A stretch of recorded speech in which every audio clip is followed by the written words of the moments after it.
Okay. So today we are going to continue our discussion on parameter estimation.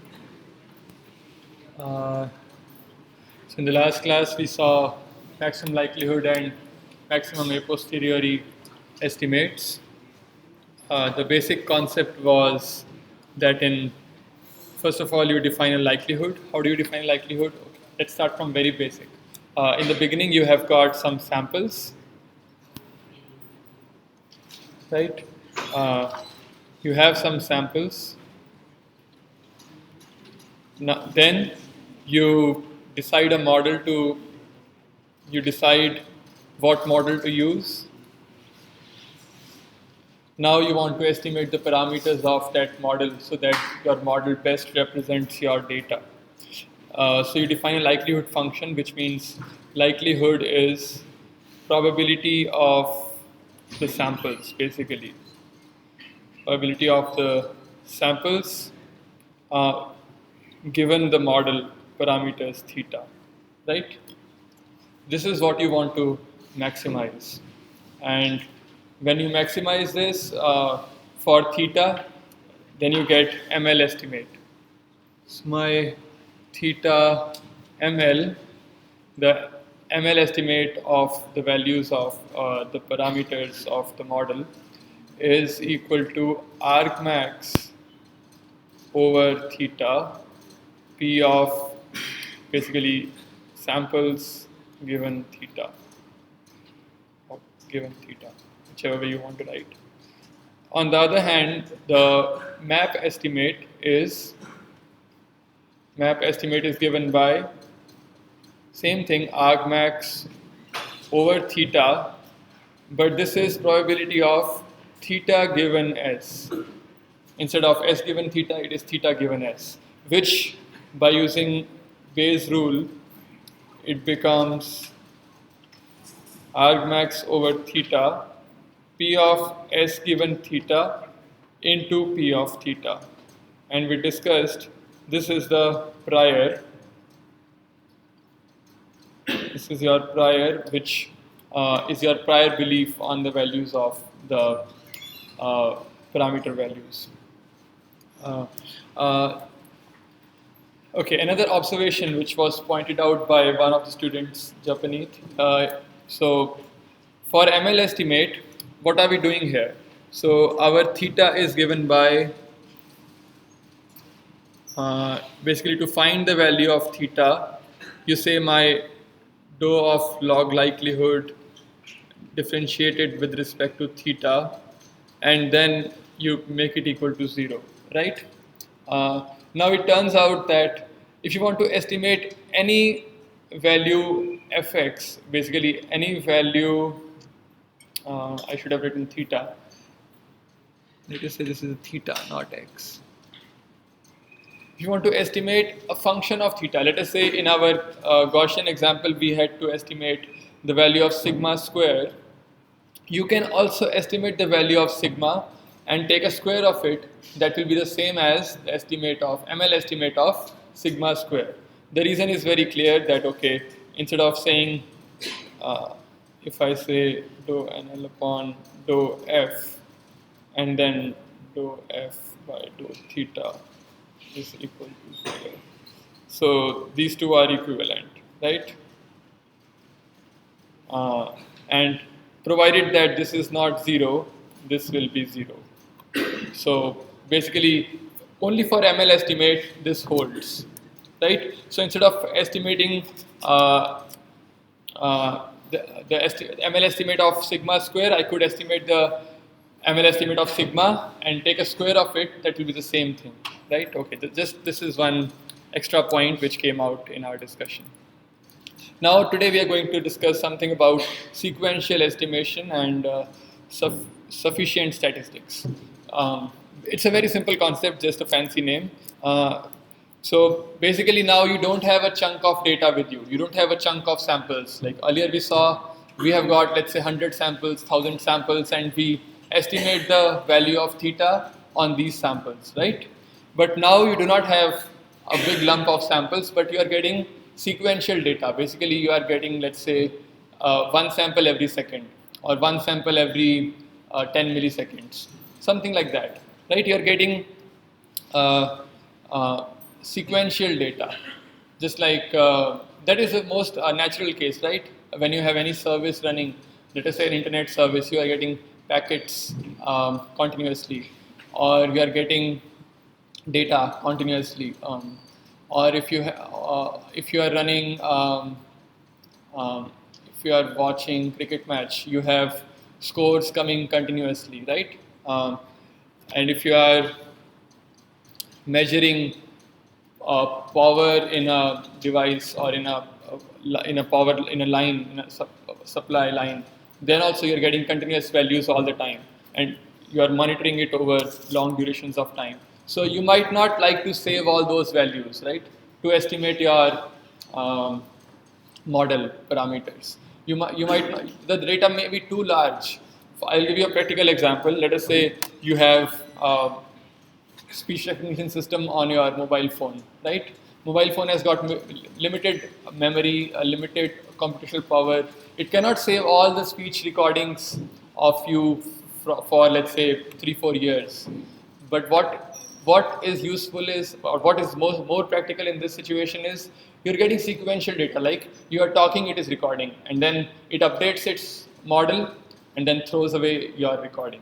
Again, when you talk, it will take your recording, use that data to update its model parameters, then throw away that data, right?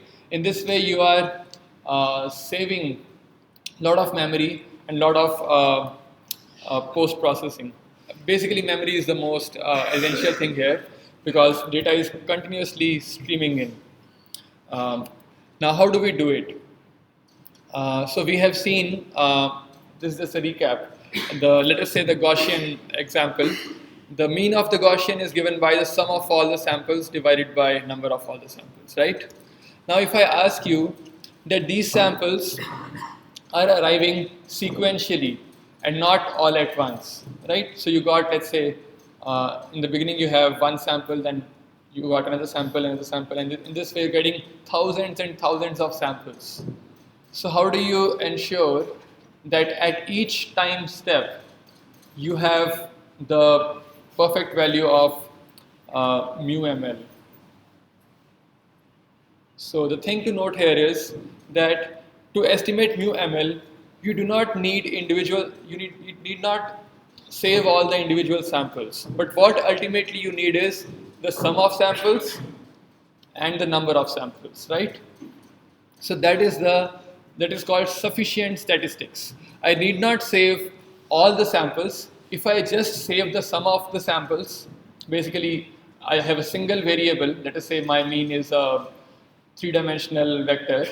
So I keep saving the sum of all the samples which I have seen, which means it is a 3-dimensional variable. How much memory do I need?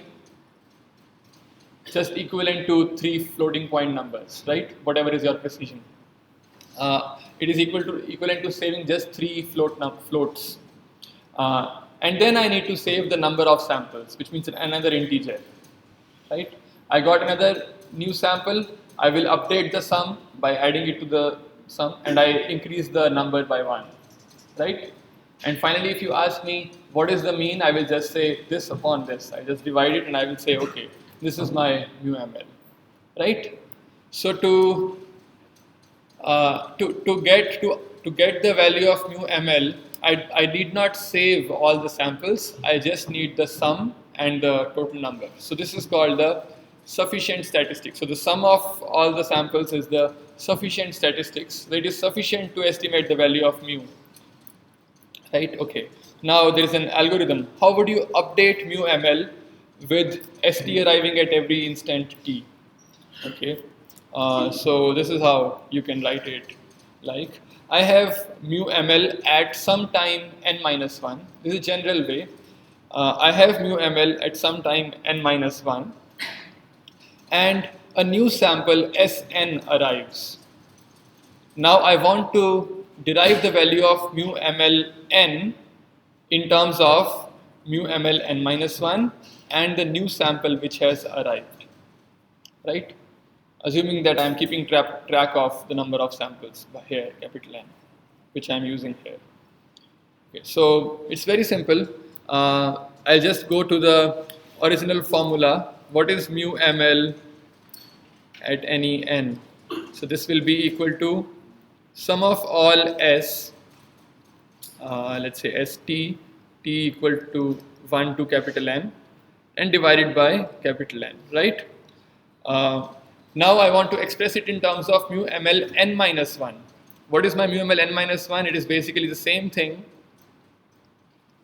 but just that you have 1 upon n minus 1, and then here you have summation s t equal to 1 to n minus 1, right? So okay, I know at least in the numerator something I can reduce. I can say this is equal to 1 upon capital N. This is summation s t t equal to 1 to n minus 1 plus Sn, right? And now I know what is this term. This term is n minus 1 times mu ml n minus 1, right? N minus 1 times mu ml n minus 1, right? So I replace this term with this thing. That is it. So now I have mu ml n minus 1, I have Sn, and I have capital N. And these three things I am already keeping track of. So in this way I can, if you rearrange this thing, it will become this simple formula, right? So in this way you can derive update rule or iterative update rule for your parameters when the samples are streaming in. This is very useful, very useful thing in practical systems. Is it intuitive? Is it clear? Okay, then exercise for you. Sequential estimation of sigma square. If the first part is clear, this should be very easy for you. Should I leave it as a do-it-yourself exercise? Anybody has any questions or? Okay. Okay. One trick which you might need here is, see, the problem with this is, here you have got Si, the sample, so the new samples which are coming in, and you also have mu, which is also getting updated, right? When each sample comes, your mu also gets updated. You know that you take it as mu ml in general case. This is your mu ml. So mu ml is also getting updated, and as soon as you update your mu ml, you have to subtract that mu ml from all the samples which you have previously seen. But you do not have all those samples. You only are carrying some sufficient statistics. So what is sufficient statistic? You have to find out, and then how to take care of this thing, that you have to subtract mu ml from all the samples, maybe. Or maybe if you do something clever, then you don't have to subtract from all the samples, right? Because you do not want to save all the samples. Is it doable? Now? Okay. Okay. In case you are still not able to do it, I will explain you the trick. So what is sigma? Sigma is expected value of x minus mu whole square, right? And you can also open up the square and you get expected value of x square minus 2 mu x plus mu square, and which is equal to expected value of x square. All of you know this, the algebra which I am doing, right? Twice of expected value of mu x plus mu square, because expected value of a constant is the same as the value. And here also mu x can be written as, mu can be taken out of expectation. So, and this thing is again a mu. So this thing becomes expected value of x square minus mu square. Okay, so this will give you sufficient hint that what you can do now, right? The sufficient statistics is not Si minus mu whole square, which you cannot compute, but the sufficient statistics is simply summation over all x square, and summation over x you're already tracking so that you can update your mu, right? So you have to keep track of two things. One is summation I or t equal to 1 to capital N Si square. Second thing is, okay, sorry, if we call it as t equal to 1 to N St. These are the two things which you need to keep track of so that you can compute, you can update your sigma square. Fine? Oh. Next topic is called sampling. Okay, now we were given some initial samples. From there I estimated a PDF, right, a model. Now the next thing is, okay, I have got the model now. Can I generate more samples from this model? Can I generate more samples from this model? Which essentially means that the new synthetic samples which I will generate by sampling, they will resemble statistically my original samples which I had actually observed. Is this understandable? So I got some samples in the beginning. From those original observed samples, I estimated a model. Now from this model, I am generating synthetic samples. And my goal is that these synthetic samples should resemble the statistical properties of the original samples, right? So this is called sampling. So how do we do it?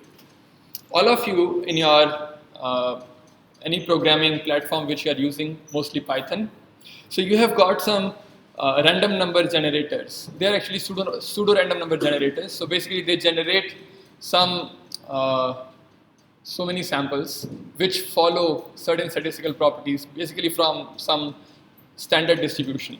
So generally uniform distribution between 0, 1 is available.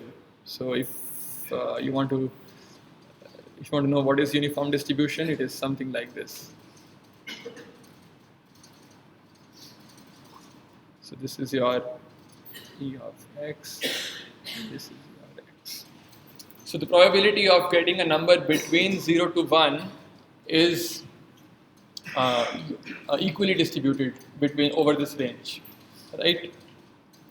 So now this is a standard distribution, uniform distribution, and your programming platforms have libraries to sample from this distribution. Basically they have pseudo random number generators which can generate samples from this distribution, right? This is given to you. Now the question is how to obtain samples from any general PDF for a scalar random variable. Let us say now I ask you, now my P of x is not simply uniform, it can be, okay, even negative, no problem. It is of any non-standard shape, right? Or it could be whatever non-standard shape. Can you generate samples from this distribution now? So I have given you one uniform random number generator, right, which is here in the platform. It is already available, and I have given you a new PDF which I have estimated from my samples, and I am asking you, can you generate synthetic samples from this PDF? Can you do it? Any ideas?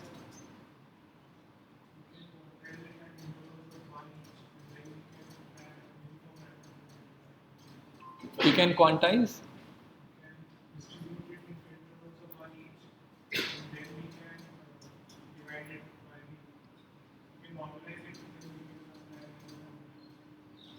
What if your the range of x is infinite?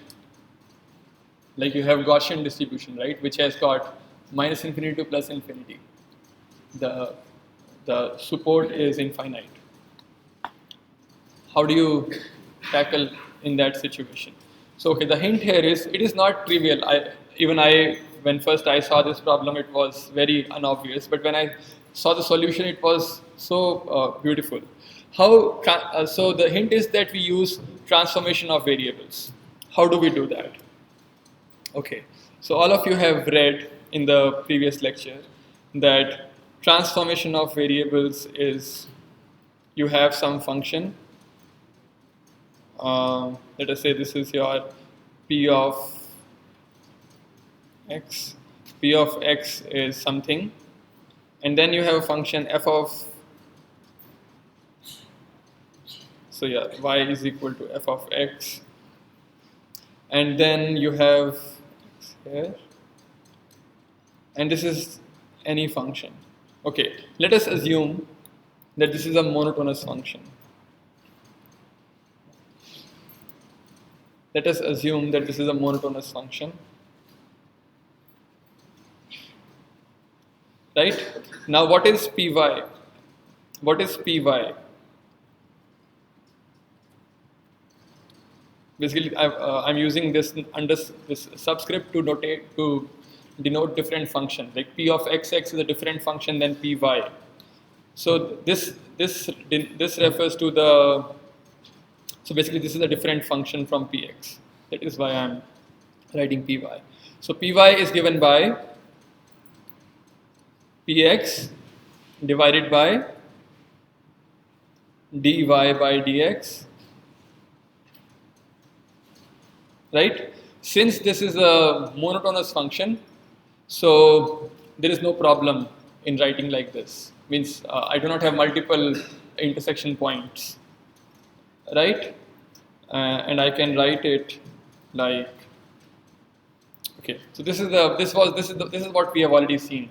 Now, can you use this to transform your variable from a uniform variable, or basically from a number between 0 to 1 to basically the whole number line? Okay, I think still it is not intuitive, so let me do it for you. Let us assume I have two variables called x and y, and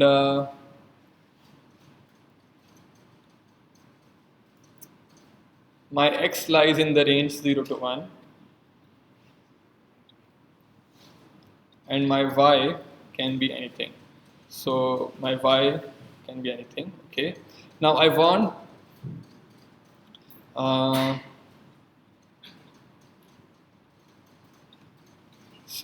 but py is given to me. It is given. Means basically the form is given. It is a non-standard PDF, right? So this is equal to pxx. This is a uniform between 0, 1, right? Divided by dy by dx.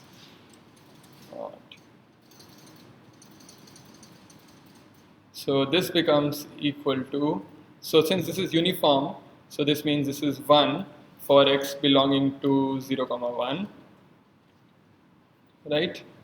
Into dx by, so from here I can derive the form of x. What should be my x? My x should lie between 0 and 1, and x should be such that the derivative of x is equal to pyy. What is that function? A function whose derivative is the PDF of y, and that function lies between 0 and 1.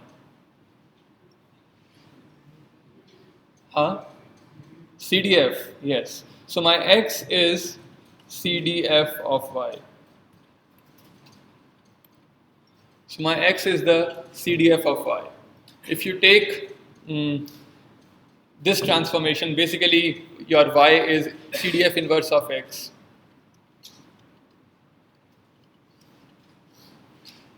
Then uh, then even if x is uniformly sampled between 0 and 1, whatever value of y you will get, it is coming from that non-standard distribution which you want to sample from. Okay, so let me also do something pictorially. Pictorially,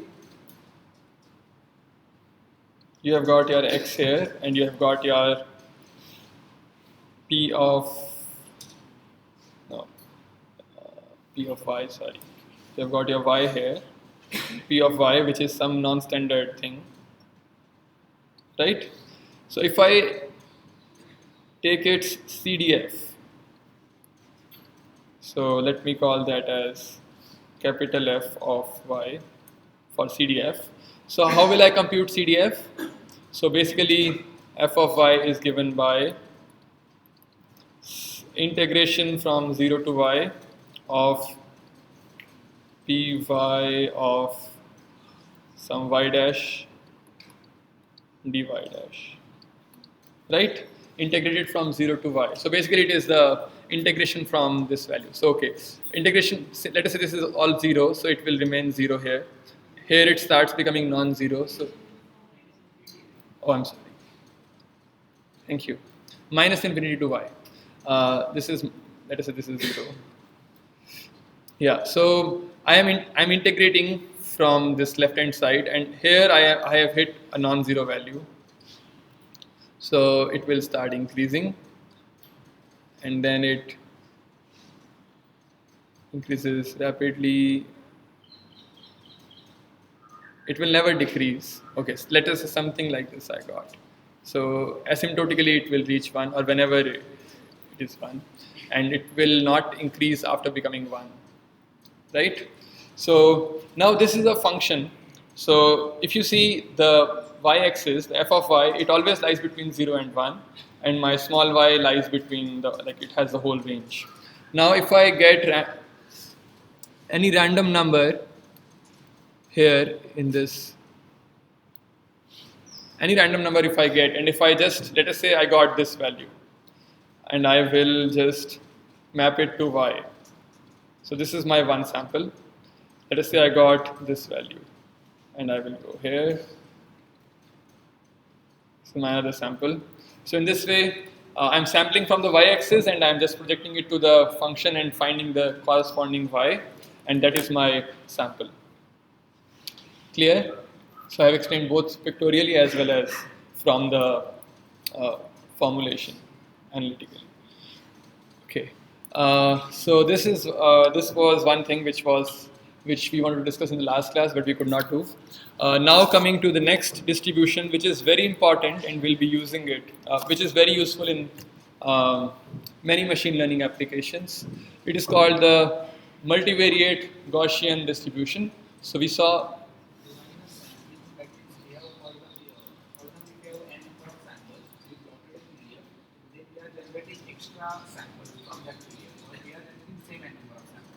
No, extra synthetic samples.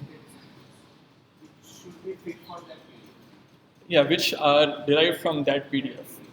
Means they satisfy those statistical properties. Yeah, basically, good point that this can be used to augment our data set, right? If we have data set of n samples and I want more data, so I can generate synthetic data and then I will have more data, right? Yes, yes. It is useful in many cases. For example, in training our neural networks, we need lots of data. So this is one way in which we can increase our data.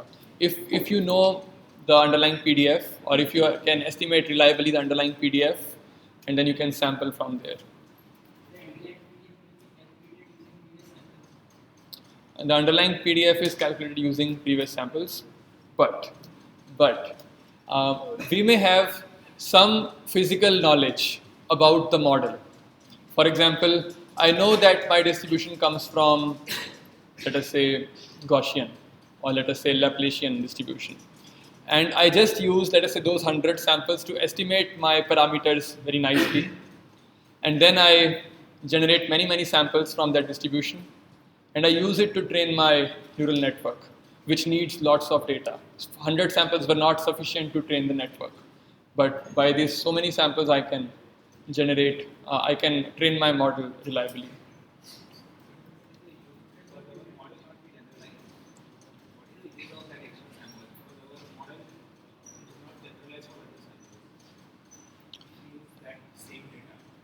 Uh-huh. Yeah, so basically there is it's called data augmentation. We're not completely relying on synthetic data. We have original data and we are augmenting it with some synthetic data to have distributed kind of learning. Means basically so that my learning is balanced. It is not overfitting to those points. So to increase generalization.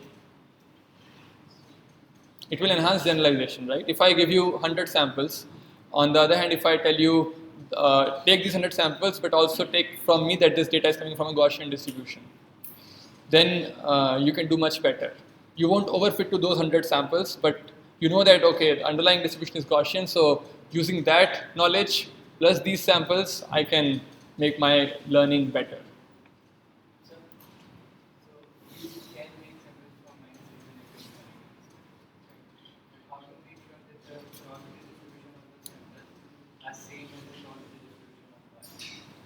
Of y. So the CDF will do that job. You are taking x in between 0 to 1 from uniform distribution, right? Yes, yes. So from 0 to 1, each point has same probability distribution. Okay, I'll give you an extreme example. Let us say your P of y is something like this, right? And your f of y will be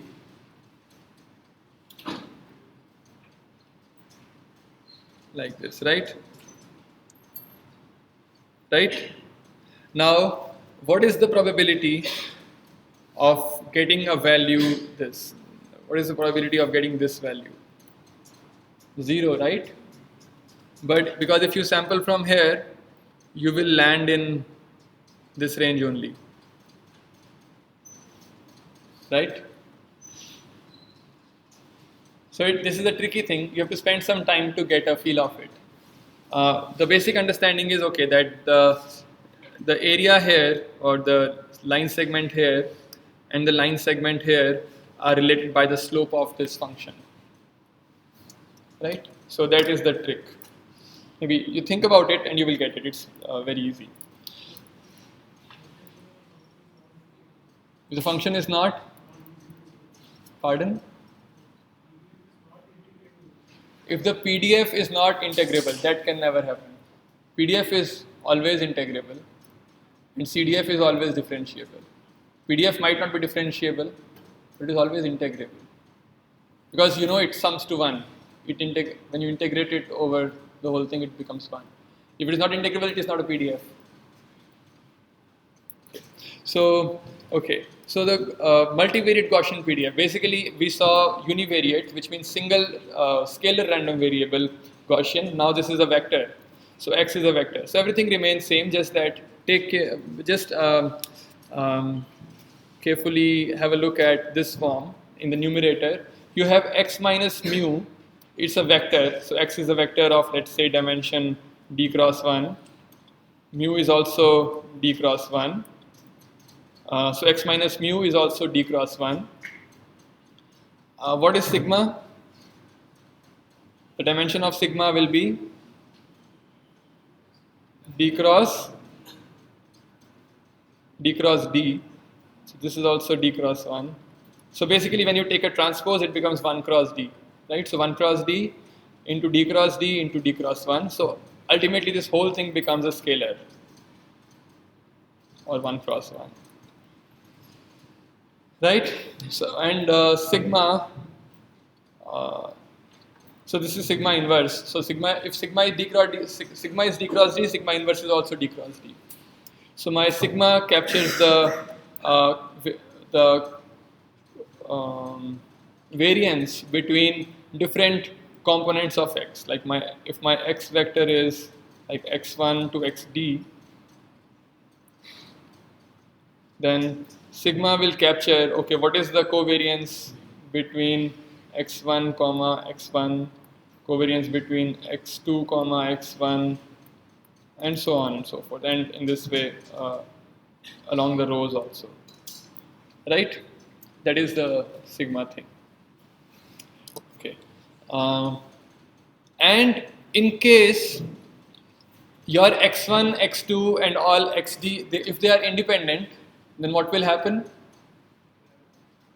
Then your sigma will be a diagonal matrix. Why? Because covariance of xi comma xj, if I is not equal to j, will be equal to 0 if xi xj are independent. If all xi's are independent, basically. Right?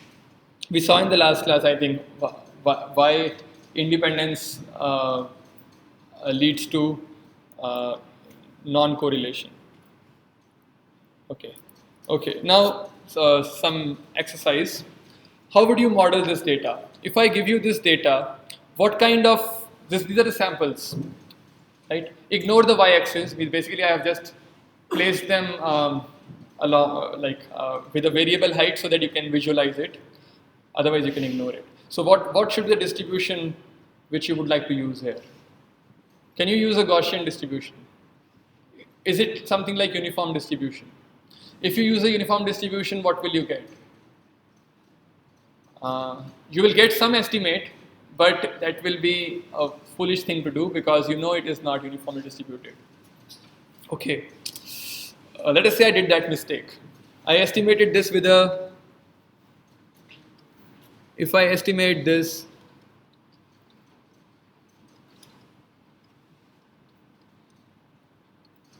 these samples with a uniform distribution, or let us say uniform, and I got the ML estimate of the limits. It is 0 comma, let us say 5 or 4.2, something like that. So this is my ML estimate of the parameters, the left limit and the right limit, which is 0 comma 4.2. Now I got the perfect ML estimate. Now tell me, is this a good model? Is this a good model? Why?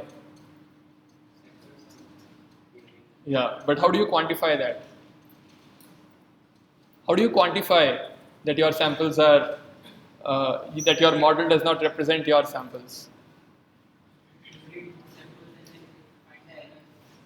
Yeah. So basically, you need some kind of a distance measure or some kind of error measure. How many of you know about KL divergence? I think we discussed KL divergence, right? Yes. So you can find the KL divergence between samples and the distribution. That could be a very intuitive thing to do. How do you find KL divergence between samples and the distribution? Okay, you have to estimate a histogram, right? Histogram will be a wise thing to do. You can find out the KL divergence between the histogram model and your model. And if it is large, then you know that this is not a good model, right? So we can model this with an exponential distribution, which looks something like this. So you have a beta parameter. Basically, by controlling the beta, you can control the tilt, means how sharp you want the fall. You want very sharp fall or very slow fall, right? So now, what about this?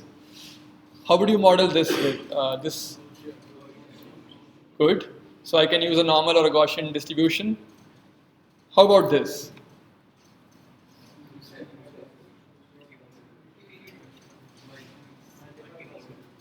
Yeah, you need. So this data is the one which we discussed last time. Some people are copying the assignments, so they took less time to complete their assignments.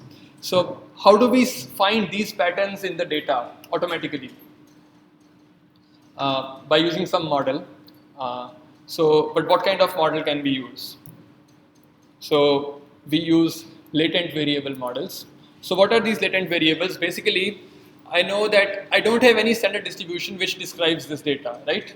Or in general, I could have not just these two chunks, I could have multiple chunks, one chunk here, one chunk here, one chunk here. So many chunks I could have, right? What is the general way in which I can find these clusters? So general way is you make a latent variable. That latent variable represents your cluster.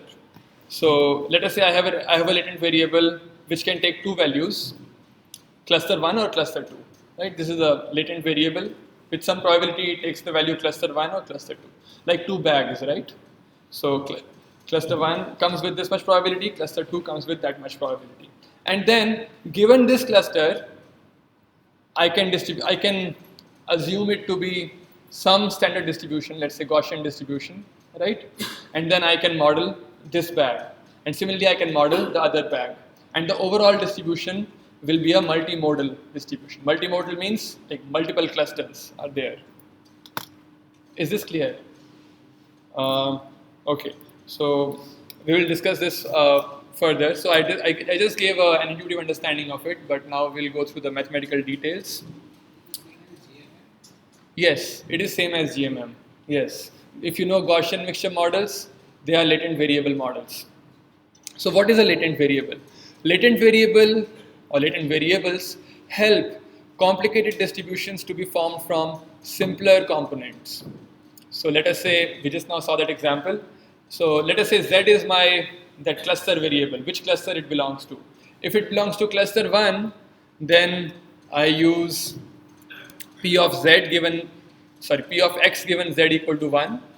If it belongs to cluster 2, I say P of X given Z equal to 2. And overall, this becomes something like this. You are introducing an extra latent variable here called P X comma Z. Z is a discrete random variable. Z is a discrete random variable. Basically, it belongs to 0 or 1 comma 2 in this case. Right? And you are marginalizing over Z. So it's the same thing, right? You take a joint distribution and marginalize over the thing. But it is still not the same thing. Why? Because now you have simplified your distribution. So you have assumed, you have put some assumptions. Okay, you assume that, okay, this is my Gaussian or any other standard distribution. This is my Gaussian, and this is a simple PMF, probability mass function, basically. Which means basically it is just probability of Z1 is this much, probability Z equal to this much. That's it. So we come to Gaussian mixture model. So this is what we use to represent our data. In this case, if my data comes from Zk equal to, let's say, okay, here it is 0 and 1. Zk equal to 0, then this is the mean and this is the sigma. If it comes from Zk equal to 1, then this is the mean and this is the sigma. Is this clear? So this is like adding two different distributions or two different PDFs. So try to get an intuitive understanding of this, and you know that P of Zk is such that, okay. So here Zk is basically an indicator variable. So Z is equal to Z0, Z1, right? And either it is 1, 0 or 0, 1.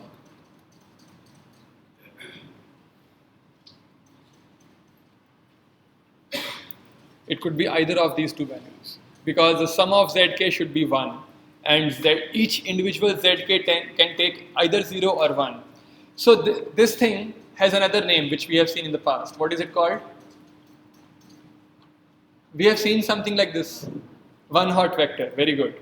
So Z is a vector. This is a one hot vector. So one hot vector is a very new term which has come up because of deep learning, but earlier it was known by different names. If you read PRML, it will be using some different names. Okay, this is the Gaussian mixture model. To understand the Gaussian mixture models, let us begin with some clustering. So there is one very popular and very old method to do clustering. It is called k-means clustering. I'm sure all of you must have heard about it. So basic idea is how we have samples which have got these lumps of or the clusters, and I want to automatically identify these clusters. Okay, I assume that the number of clusters is known a priori, right? I assume that okay, there are 10 clusters. Can you find them? So for the k-means clustering, we have a distortion measure. Basically, I have got these. The data is distributed in clusters. Let's say this is one cluster. This is another cluster. This is two-dimensional data x1, x2, or x0, x1. And now I'm given that number of clusters is 2. So n represents my samples, like sample index, and k is my cluster index. Rnk is 1 if the nth sample belongs to kth cluster. So basically it is a membership function. It is a membership function. Okay, so it is obvious that in this case it is very obvious that we have got two clusters. This is one cluster, second cluster, and this sample belongs to the second cluster. So for this, let's say this is the one sample number 1. So R1 comma, let's say this is 1, this is 2. R1 comma 1 will be equal to 0, and R1 comma 2 will be equal to 1, right? So the membership, because the first sample belongs to the second cluster, that is why R1 comma 2 will be 1. Okay, so in this way you can assign Rnk to all the samples. Now this distortion measure is intuitively formed in this way because it avoids very large clusters. Because okay, what is a bad clustering algorithm? A bad clustering algorithm will be, okay, I have got some samples here and some samples here. A bad clustering algorithm will form one big cluster like this and one small singleton cluster like this. This is a bad clustering algorithm. To avoid such very large clusters plus a few singular clusters, this distortion measure does a good job. That is why we use it.